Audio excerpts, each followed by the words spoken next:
오늘 저는 여러분과 함께 기도와 낙심이란 제목으로 말씀을 나누겠습니다. 기도를 해본 사람이면 응답받는 기도가 그렇게 쉬운 것이 아닌 것을 체험했을 것입니다. 예수님의 겟세마네 기도를 보면 큰 통곡과 기도로 눈물을 흘리면서 부르짖으셨습니다. 그때 이마에서 떨어지는 땀방울이 빗방울이 되었다고 기록하고 계시니 얼마나 애를 쓰고 힘을 쓰며 기도하시다는 것을 우리가 짐작할 수 있습니다. 기도는 영적인 전쟁입니다. 전쟁이란 그렇게 쉽게 끝나지 않아요. 싱겁게 시작해서 싱겁게 끝나는 전쟁은 없습니다. 생사를 걸어놓은 투쟁이 바로 전쟁인 것입니다. 우리가 하나님께 나아가는 길을 막고 있는 마귀와 악령들과 한판 싸움을 하는 것이 우리의 기도인 것입니다. 그 때문에 힘들고 인내가 필요합니다. 기도가 너무 힘에 부딪혀 낙심될 때가 있습니다. 그래서 예수님께서는 항상 기도하고 낭망치 말라고 말씀을 하셨습니다. 첫째로 기도가 힘든 이유를 주님께서 비유로 말씀하셨습니다. 누가복음 18장 1절로 3절에 항상 기도하고 낭망치 말아야 될 것을 저희에게 비유로 하여 가라사대 어떤 도시에 하나님을 두려워 아니하고 사람을 무시하는 한 재판관이 있는데 그 도시에 한 과부가 있어 자주 그에게 가서 내 원수에 대한 나의 원한을 풀어주소서 하되 그렇게 말씀하셨습니다. 여러분, 과부는 어떠한 사람입니까?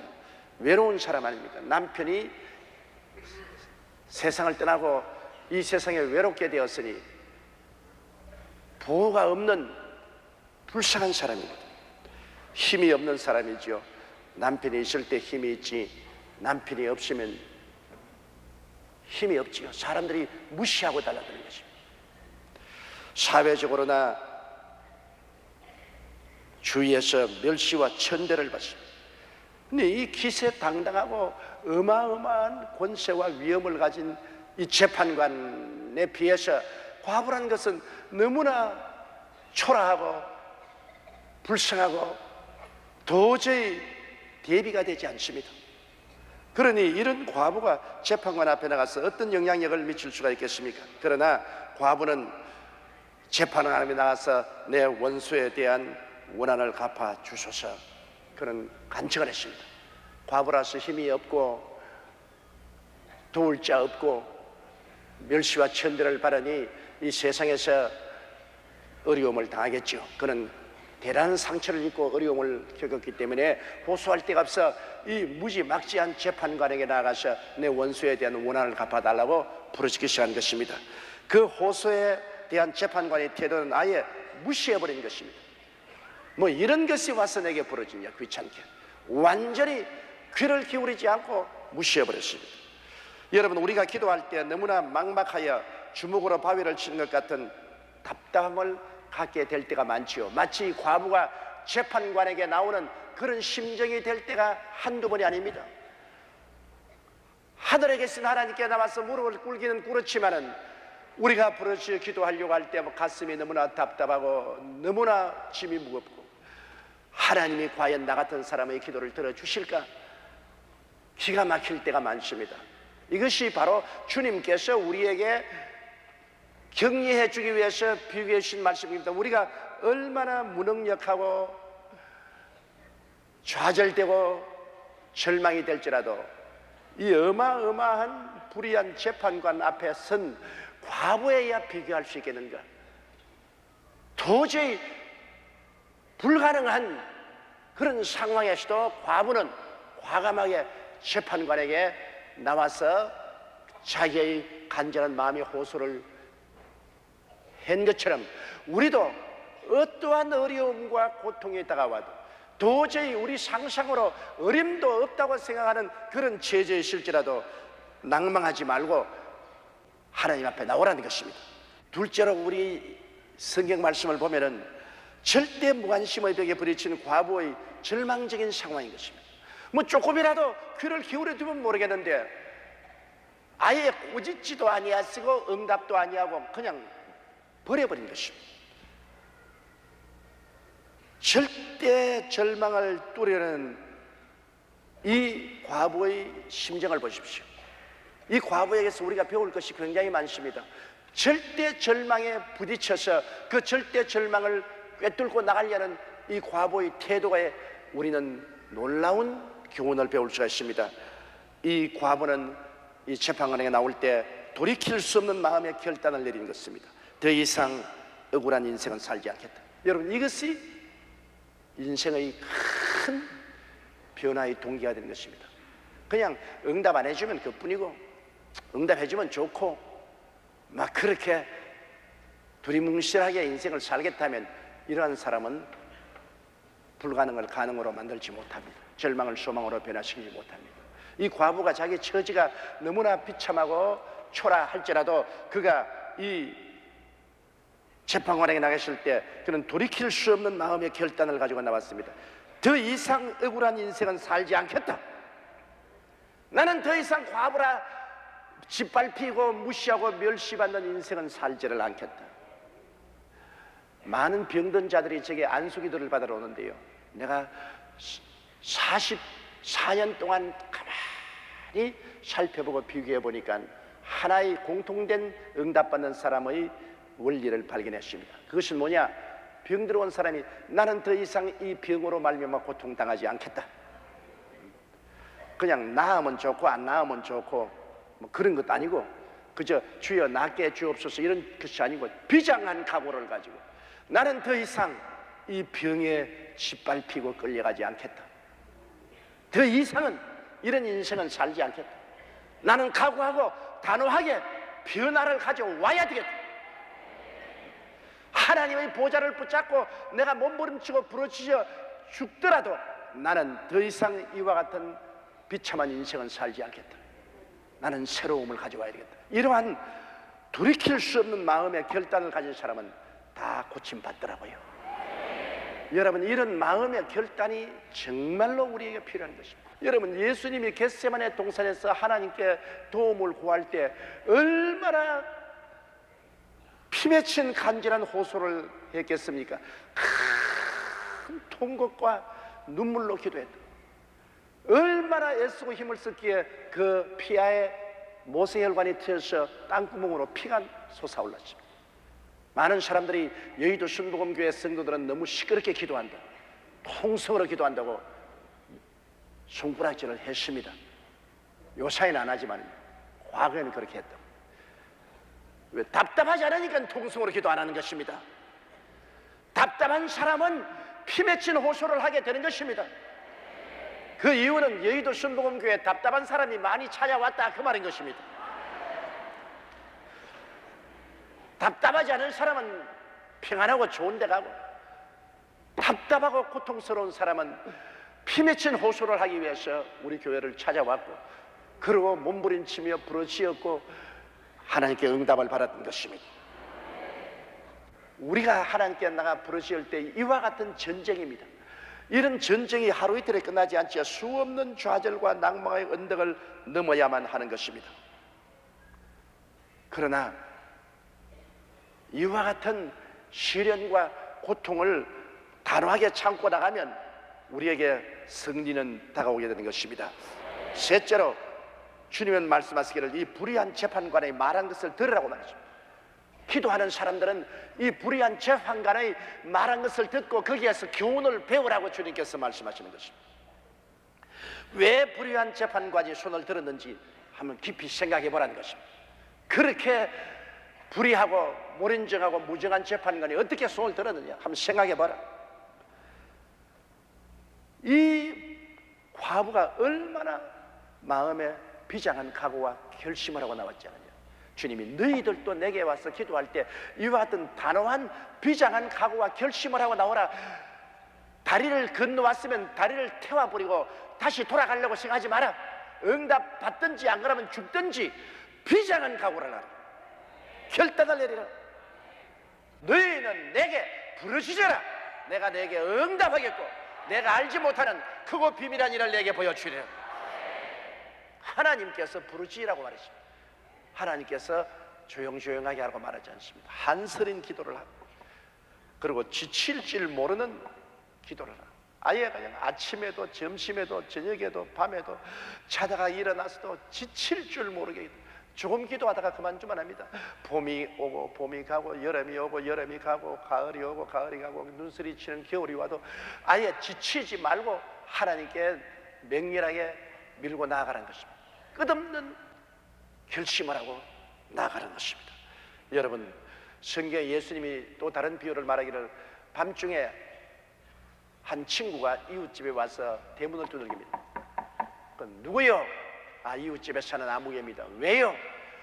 밤중에 친구가 왔는데 떡 3덩어리를 내가 빌리려고 합니다. 우리 집에 떡이 없어요. 아니 여보시오, 지금 문을 다 닫고 애들과 함께 잠자리에 들었는데 일어나서 지금 줄 수가 없어요. 날 밝은 날에 오세요. 그러나 이 친구는 아닙니다. 지금 내게 손님이 왔는데 대접할 떡 3덩어리가 필요하니 지금 떡을 주세요. 난 지금 일어나서 나갈 수 없어요. 어떻게 했습니까? 이 사람이 그러면 물러가지요. 그렇게 했습니까? 아닙니다. 그 자리에 대문을 들면서 떡을 주세요, 떡을 주세요, 떡을 주세요, 떡을 주세요. 나중에 답답하니까 마음에 한스린 소리로 떡.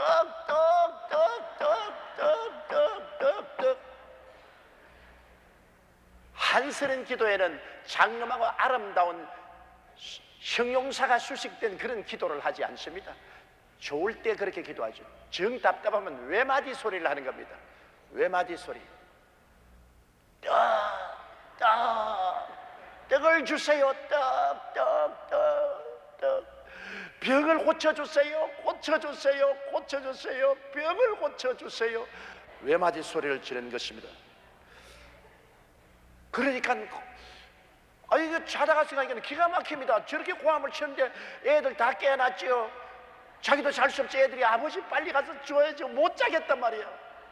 그 아버지가 나가서 불을 켜고 부엌이나 떡 3덩어리를 들고 나가서 당신이 내 친구 때문에 주는 것이 아니라 강청하기 때문에 내가 할 수 없이 준다. 빠져가. 가거라. 예수님께서도 그렇게 말했습니다. 비록 부땜을 인하여 일어나 주지 않을지라도 그 강청함을 인하여 줄 것이라. 그렇게 말씀했습니다. 여러분, 그러므로 하나님께 구할 때 우리가 강청한다는 것, 막 간절히 무난스린 마음으로 기도해야 되는 것입니다. 누가복음 11장 9절로 10절에서 구하라, 그러면 너희에게 주실 것이요, 찾아라, 그러면 찾을 것이요, 문을 두드리라, 그러면 너희에게 열릴 것이니 구하는 이마다 받을 것이요, 찾는 이가 찾을 것이요, 두드리는 이에게 열릴 것이라. 여기에 주님께서 강조해서 말하시는 구하고 찾고 두드리라. 이게 맹렬한 기도를 말하는 겁니다. 구하고 또 찾고 또 두들기고 맹렬한 집중적인 기도를 말하는 것입니다. 히브리서 10장 38절에 오직 나의 의인은 믿음으로 말미암아 살리라. 또한 뒤로 물러가면 내 마음이 저를 기뻐하지 아니하리라고 말씀하셨습니다. 야고보서 1장 6절에 오직 믿음으로 구하고 조금도 의심하지 말라. 의심하는 자는 마치 바람에 밀려 요동하는 바다 물결 같다고 말하셨습니다. 그러므로 낭망을 포기한 태도를 배워야 됩니다. 우리는 성경 마태복음 15장 21절로 28절에 보면 두로와 시돈 지경에 있는 수르보니게 여인의 기도를 볼 수 있습니다. 예수님이 두로와 시돈 지구에 제 아들 데리고 휴가를 갔는데 수르보니게 여인이 뛰어나왔어요. 이방 여자입니다. 다윗의 자손이여 내 딸이 흉악하게 병들었으니 고쳐주옵소서. 주님이 무관심했습니다. 아예 들은 채만 지었어요. 계속 따라와서 부르짖다가 안 되니까 제 아들에게 찾아가서 제 아들을 붙잡고 주님께 말씀해서 제발 우리 딸 좀 낫게 하시옵소서. 제 아들이 주님께 나와서 말합니다. 주여, 이 여자가 너무 부르짖고 따라오니 주님 좀 고쳐서 보내주시죠. 주님께서 말하십니다. 나는 이스라엘의 이런 양 이외에는 오지 아니했다. 아직 이방인의 때가 오지 아니했다. 이방인을 위해서 내가 병 고치고 하지 않는다. 제 아들이 가서 말했습니다. 우리 주님이 아직 이방인의 때가 안 왔대요. 당신들에게 치료해 줄 수 있는 기회는 없답니다. 이쯤 되었으니 그냥 돌아가세요. 그런데 이 여러분에게 여인은 예수님이 가는 길을 막으십니다. 엎드려서 주여, 내 딸이 흉하게 병들어 싸우니 고쳐주옵소서. 그 예수님께서 얼마나 충격적인 말을 했습니까? 자녀에게 떡을 취하여 개에게는 주지 아니한다. 이 개사람아, 물러가라, 그 말인 것입니다. 보통 사람이 그 말 들었으면 뭐 어쩌고 어째, 개라고 내가 뭐 안 낳았으면 안 낳았지 두고 보자, 그럴 거 아닙니까? 얼마나 모욕적인 은사를 들었습니까? 그것도 사람에게 들은 게 아닙니다. 하나님의 아들 예수님 그 본인에게 직접 들었으니 뭐 도저히 응답받을 가능성은 없지 않습니까? 개라고도 말씀하십니다. 개에게는 자녀에게 줄 때는 안 준다고 했으니 뭐 이건 뭐 어마어마한 그 반응인 것입니다. 그런데 이 스르보는의 여인이 머리를 주 아래 엎드려서 올소이다 주님, 나는 이방 개에 틀림이 없습니다. 그러나 생각해 보세요. 개들도 자녀의 밥상 밑에서 떨어지는 부스러기는 먹습니다. 예수님이 얼마나 감동인지, 오 여자여 내 믿음이 크도다. 내가 이 말을 했으므로 집으로 돌아가라. 귀신이 내 딸에게서 나갔나니라. 와, 예수님을 감동시킨 이 스르보니게 여인의 기도를 보십시오. 하나님의 마음을 감동시킨 여인입니다. 하나님의 마음이 이 여인의 말에 의해서 감동되었어요. 절대로 낙심하지 아니하고 뒤로 물러가지 아니하고 자기를 지극히 낮추어서까지라도 개로 취급받으면서까지라도 주님께 나와서 끝까지 부르시어 응답을 바라내는 그와 같은 낭망을 포기한 태도를 갖게 되시기를 주의 이름으로 축원합니다. 서기에 말하기를 하물며 하늘 천부께서 너희들을 그대로 두겠느냐? 누가복음 18장 6절로 8절에 주께서 또 가라사대 불의한 재판관의 말한 것을 들으라. 하물며 하나님께서 그 밤낮 부러지는 택하신 자들의 원한을 풀어주지 아니하시겠느냐? 저에게 오래 참으시겠느냐? 내가 너에게 이르노니 속히 그 원한을 풀어주시리라. 그러나 인자가 올 때 세상에서 믿음을 보겠느냐 하시니라. 주님께서는 이 불의한 재판관과 이 과부의 비유를 들어서 말씀하시면서 우리가 믿는 하나님은 이 불의한 재판관같이 이렇게 몰인정하고 무정하지 않다는 것입니다. 좋으신 하나님이라는 것입니다. 그 하나님이 우리를 사랑하고 계시다는 것입니다. 그런 하나님께 나가서 기도하는데 하나님이 응답해 주지 않겠는가? 여러분, 성경에는 하나님께서 거의 택하신 자라십니다. 성경 베드로전서 2장 6절로 9절에 보면 오직 너희는 택하신 족속이요 왕같은 제사장들이요 거룩한 나라여 거의 소유된 백성이니 이런 너희를 어두운 데서 불러내어 그 기이한 빛에 들어가게 하신 자의 아름다운 덕을 선전하게 하려 하십니다. 여러분은 하나님이 직접 택하셨어요. 여러분 백화점에 가서 물건 택할 때 여러분 어떤 거 택합니까? 여러분 좋아하는 물건을 택하는 것입니다. 옷을 택할 때 좋은 옷을 택하는 것입니다. 음식을 택할 때 내가 좋아하는 음식을 택합니다. 왜 여러분을 택했어요? 하나님이 여러분을 좋아하기 때문에 택한 것입니다. 그러므로 하나님이 아무거나 그냥 쓰레기 때문에 뒤져서 바구니에 집어담는 것이 아닙니다. 하나님은 모든 사람 가운데 여러분을 좋아하셨기 때문에 택하여서 세우신 것입니다. 그러므로 여러분은 하나님께로부터 사랑받는 사람들인 것입니다. 옆에 있는 분들에게 당신은 하나님께 사랑받고 있습니다. 그렇게 말씀하세요. 자, 그쯤 되어도 얼마나 어마어마합니까? 재판관은 몰인정하지만은 하나님은 우리를 사랑하고 계셔요. 우리를 좋아하고 있단 말입니다. 우리가 오면 하나님 반색을 합니다. 아이고 오느냐? 아이고 반갑다. 잘 왔다. 이러한 하나님이시니 우리가 얼마나 마음이 훈훈합니까? 마태복음 7장 9절로 11절에 너희 중에 누가 아들이 떡을 달라 하면 돌을 주며 생선을 달라 하면 뱀을 줄 사람이 있겠느냐? 너희가 악한 자라도 좋은 것으로 자식에게 줄 줄 알거든 하물며 하늘에 계신 너희 아버지께서 구하는 자에게 좋은 것으로 주시지 않겠느냐? 이 말씀 감동적입니다. 하나님께서 떡을 달라 하면 돌을 주며 생선을 달라 하면 뱀을 주지 않는다는 것입니다. 세상 아버지도 그런데 하나님이 그렇게 하겠네요. 여러분, 부모는 자식을 내리사랑하기 때문에 어지간하면 자식의 요구를 다 들어줍니다. 자식 이기는 부모 봤어요? 자식 이기는 부모 있거든 손 한번 들어보세요. 자식 이기는 부모 없습니다. 왜? 사랑하기 때문에. 그러면 하나님께서 어떻게 우리를 보시겠습니까? 그 아들 예수를 보내셔서 몸을 찢고 피를 흘리기까지 해서 우리를 값주고 사셨는데 하나님이 우리를 물리치겠습니까? 하나님은 우리의 최대의 행복을 위해서 역사하여 주신 것입니다. 기도 응답 안 해주시는 것조차도 우리에게 행복이 되기 위해서 응답을 안 해주시는 것입니다. 응답 안 해주시는 것도 응답인 것입니다. 그러므로 간절함이 없는 기도를 하나님은 기뻐하십니다. 하나님은 우리가 조금 기도하다가 그만 집어치우는 걸 원하잖아요. 하나님은 끝까지 이 과보처럼 봄이 오고 봄이 가고 여름이 오고 여름이 가고 가을이 오고 가을이 가고 겨울이 오고 겨울이 가도 단절함이 없이 계속해서 하나님께 부르십니다. 성경 말하기를 밤낮 부르짖는 그 택하신 자라고 말했습니다. 밤낮 부르짖어라. 밤에도 부르짖고 낮에도 부르짖어라. 하나님께 나와서 막 의리왕을 부려라. 부르짖어라. 하나님은 단절함이 없이 부르짖는 것을 좋아하는 것입니다.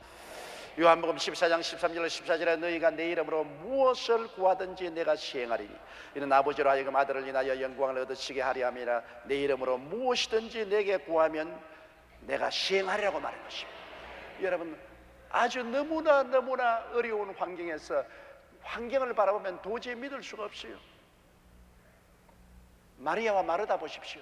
오라버니가 죽어서 무덤에 들어간 지 나흘이 되어 썩은 냄새가 나는데 예수님이 그 무덤가에 와서 돌을 옮겨 놓아라 했습니다. 아무도 감히 겁이 나서 돌을 옮겨 놓으려고 안 합니다. 마르다가 울면서 예수님을 지고 주여, 오라버니가 죽은 지 나흘이 되어 썩은 냄새가 나나이다. 예수님께서 뭐라고 말하십니까? 눈을 똑바로 뜨고 마르다를 바라고 마르다야, 내가 네게 말하니 내가 믿으면 하나님의 영광을 보리라고 하지 않았냐? 주님이 요구하는 건 믿음입니다. 절대 절망해서 믿음을 가져라. 우리 인간의 문제는 믿음의 문제지, 무덤에 들어갔다 죽은 지 나흘이 됐다 썩은 냄새가 난다, 그것은 인간의 문제가 아닙니다. 그건 인간으로서 해결할 수 없는 문제예요. 그건 하나님의 문제인 것입니다. 우리의 문제는 믿는 것이 문제인 것입니다. 그 이외에 우리는 다른 것 하지 못해요. 어떻게 죽어서 썩은 냄새나는 사람을 살립니까? 그건 하나님 문제지. 그러니까 예수께서 말씀하기를 내가 네게 말하니 믿으면 하나님의 영광을 보리라 하지 않냐고 꾸짖은 것입니다. 여러분이 환경에 칠흑같이 어둡고 옮겨 놓을 수 없는 큰 바위 덩어리가